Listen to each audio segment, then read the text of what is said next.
বর্তমানে মানুষ রাবণের পূজা করতে বেশ আগ্রহী হয়েছে।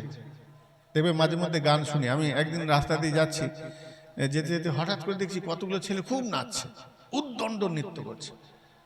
আমি একটু দাঁড়ালাম, দাঁড়িয়ে কি জন্য নাচছে এবং গানটা শুনছি। গানটার মধ্যে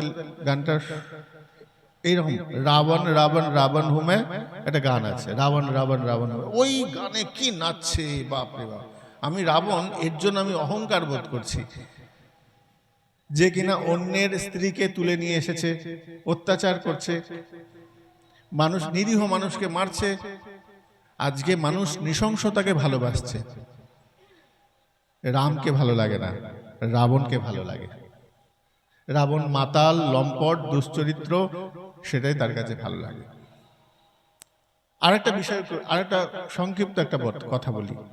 রাম এবং রাবণের মধ্যে যদি পার্থক্য দেখি, রামচন্দ্র রাবণের সঙ্গে কোনো দিক থেকেই পারে না, কোনো শক্তি নেই।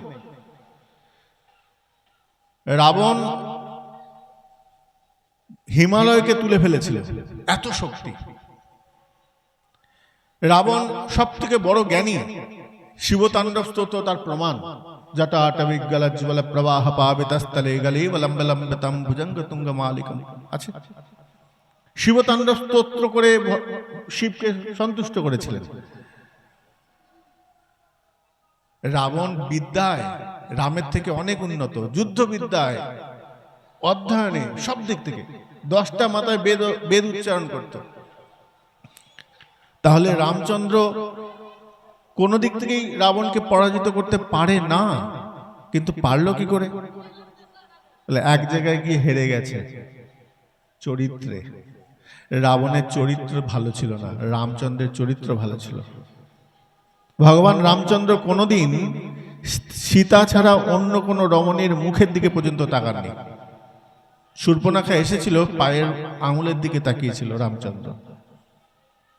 তাই রামচন্দ্রকে ব্রহ্মচারীও বলা হয়। ব্রহ্মচারী মানে যে বিয়ে করেনি, কিন্তু যে একপত্নী ব্রত তাকেও ব্রহ্মচারীর মধ্যে ফেলা হয়। স্ত্রী ছাড়া অন্য কাউকে দেখে না,